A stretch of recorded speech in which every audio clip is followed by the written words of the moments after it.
5 Questions with LeRoy Butler. Now, here's Tom Silverstein. Hello, everyone. Welcome to 5 Questions with LeRoy Butler. We're back just a few days after the Packers went to 1-0 with a big victory at US Bank Stadium. Yeah. And now they're looking ahead to the Detroit Lions, 2 NFC North games to start the season. That was a big win on Sunday.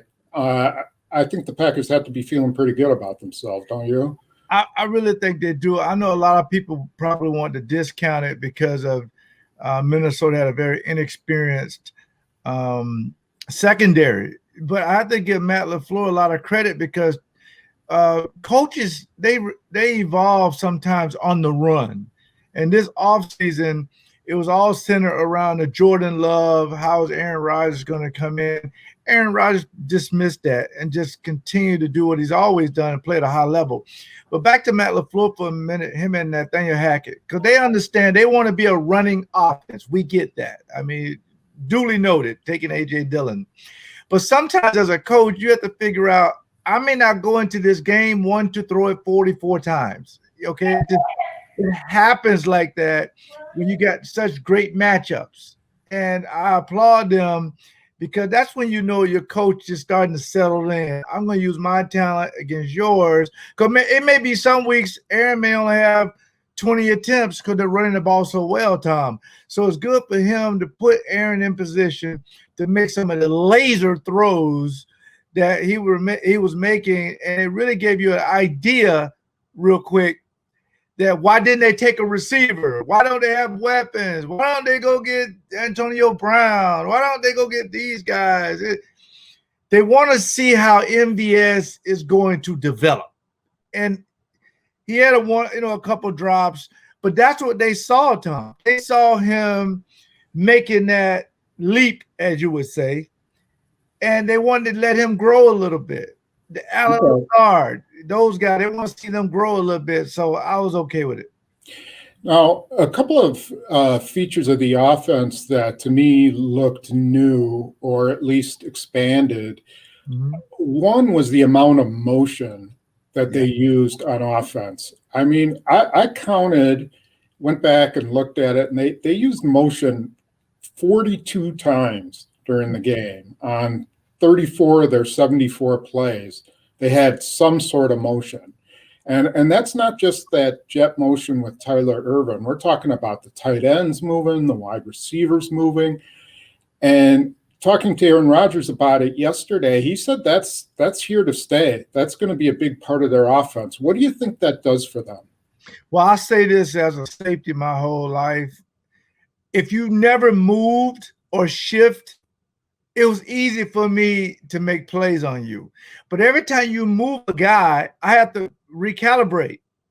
You know, Kendricks is a smart middle linebacker. He's seen it all.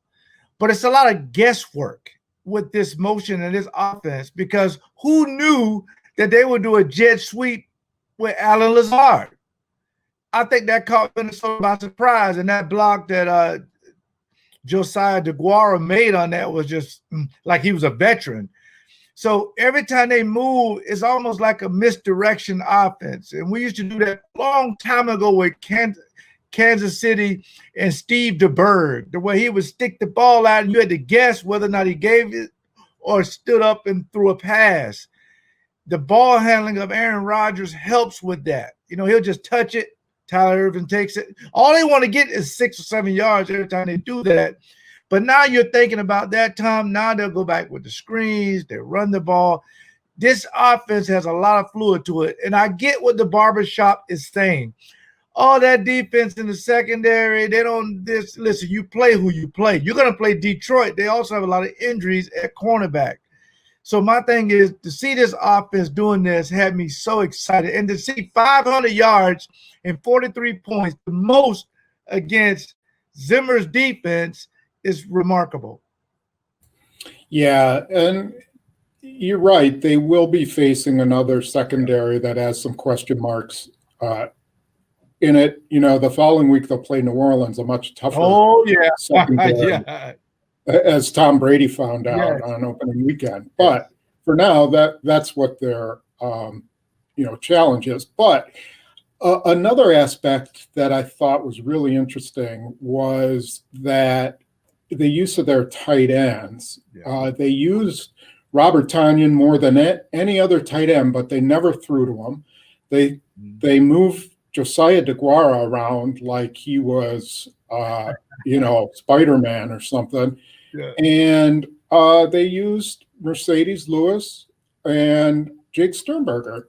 Now, one thing that sort of occurred to me was that, when they had Jimmy Graham, he was not that flexible. He was not that guy that you can move around quite the same. He lined up a lot in that flex and slot position. Do you think they just have that never knowing where the tight end's going to be is a big advantage for them? I think it really is, because I don't know how most defenses, they'll have DeGuara as a fullback or a tight end.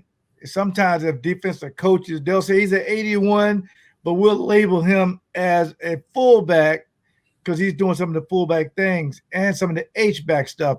Each guy has a role. So they're going to do it by committee.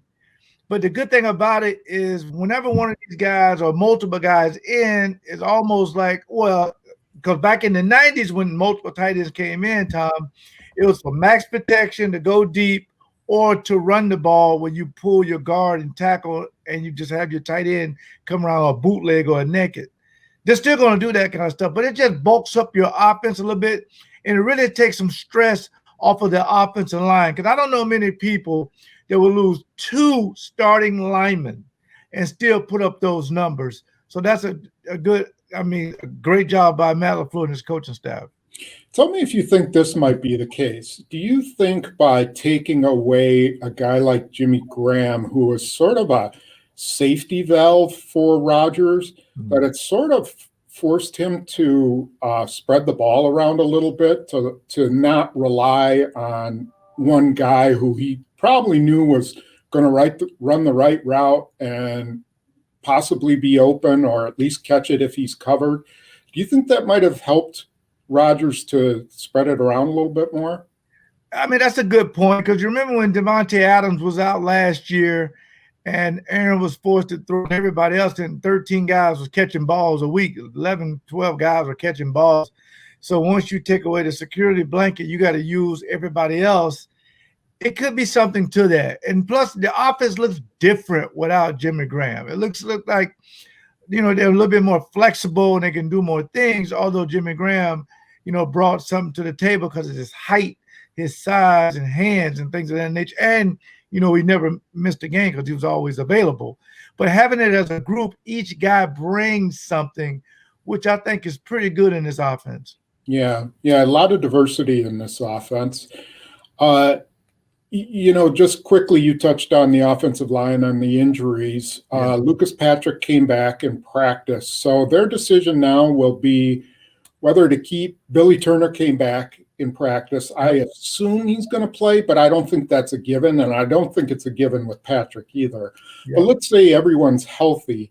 Would you put Billy Turner at guard and put Rick Wagner at tackle, or would you put Lucas Patrick at guard and Billy Turner at right tackle? I would really put Billy Turner back at guard, because I know he can excel at that, and let Wagner, who I thought played pretty good, let him be your right tackle, and your swing guys would be Runyon and Patrick. You feel good about that. Runyon, I thought, did an exceptional job, not only knowing who to block, but all the hard counts. They got 3 first downs because of that, Tom. Last year when Rodgers did the hard count, they jumped 22 times. The opponent only jumped 6 times. So you got to put the right 5 guys in there, but put them in their natural positions. So that'll really help alleviate any kind of stress, knowing what to do. Now Aaron Jones can run certain angles and things of that nature, and you feel good about the depth of it. So I guess the new rule, too, having 8 guys really helps you as well. Yeah. Well, let's flip sides now. I think in some ways there were 2 games played defensively. One was the first half or 3 quarters, and then the other was the fourth quarter. Yeah. And the first 3 quarters, the first 3 quarters was pretty good. Yes. And then the fourth quarter was a disaster. What did you see? Well, first of all, Chris Barnes, I mean, I didn't see that coming at all. I really didn't. I was like, where did they find this guy? I mean, you were thinking you were going to see Sullivan down there or one of the defensive backs or Summers or Owen Burks. You just didn't know what they were doing, but the Packers seemed to always had a plan. I thought that kid played fantastic, second leading on the team in tackles. I wanted to see how Kirksey would control the defense, and he really did, because you would think taking away Blake Martinez, say what you want about him, that's a lot of tackles. But you also saw guys, when Kenny Clark goes out, other guys got to step up. They really do.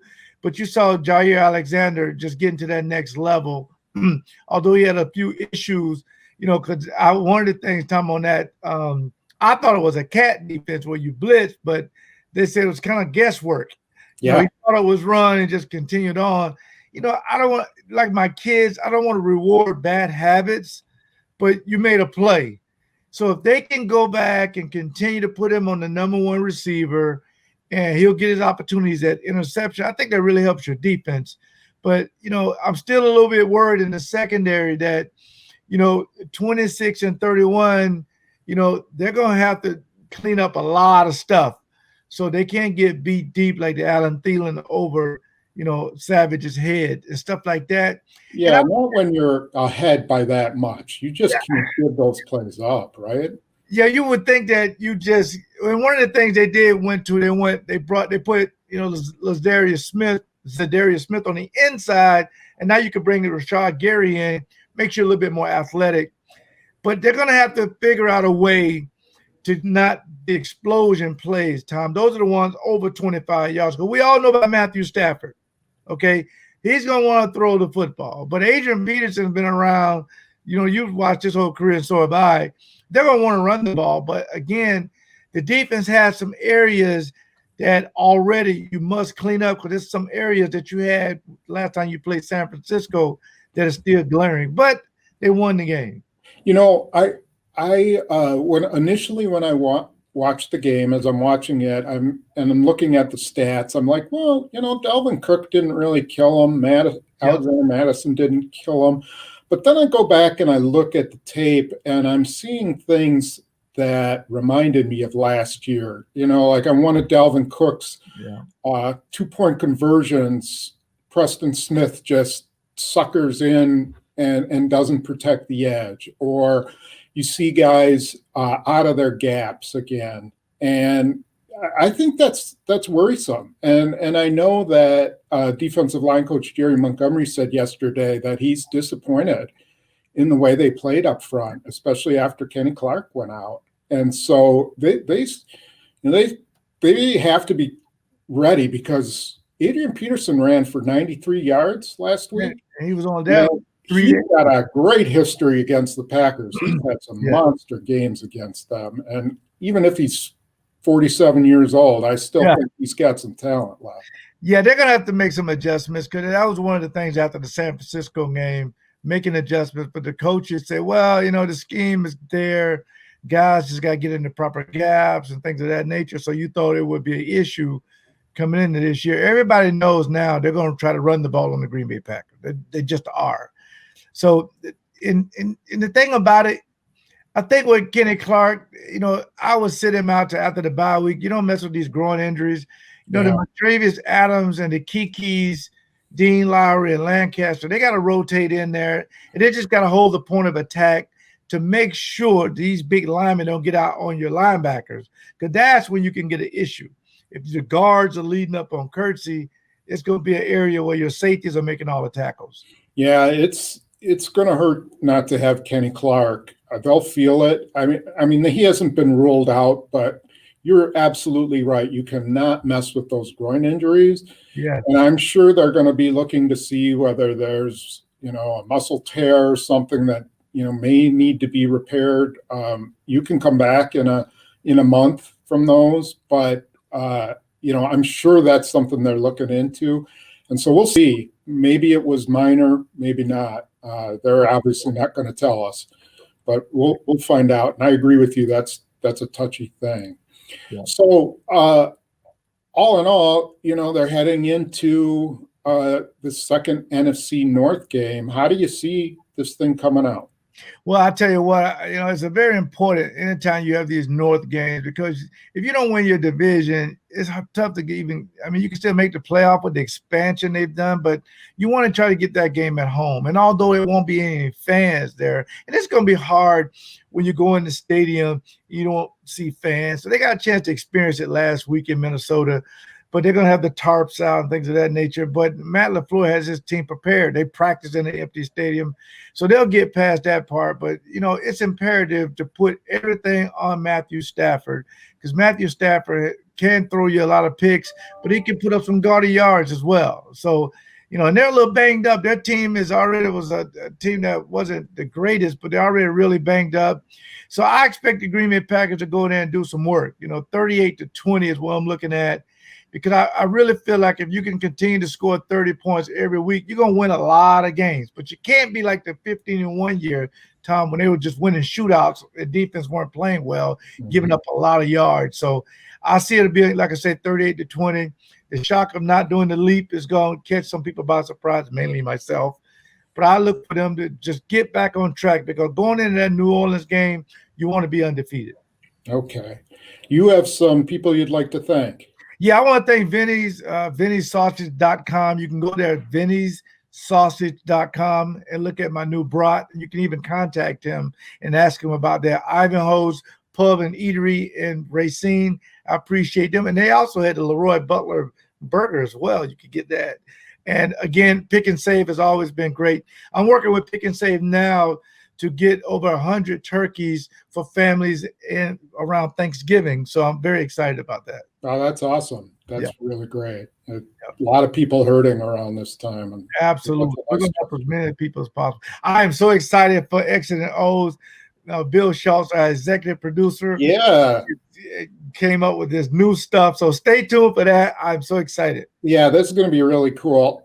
Also, I'll remind you that we will be live after the game again. It was really popular, and that's going to be a regular feature, except maybe those night games when we got to go to bed, because neither of us can stay up past midnight, Yeah, we'll make it work. Don't worry. We're way too old for that. So anyway, thanks for joining us, and don't forget to check in with X's and O's. See you next week.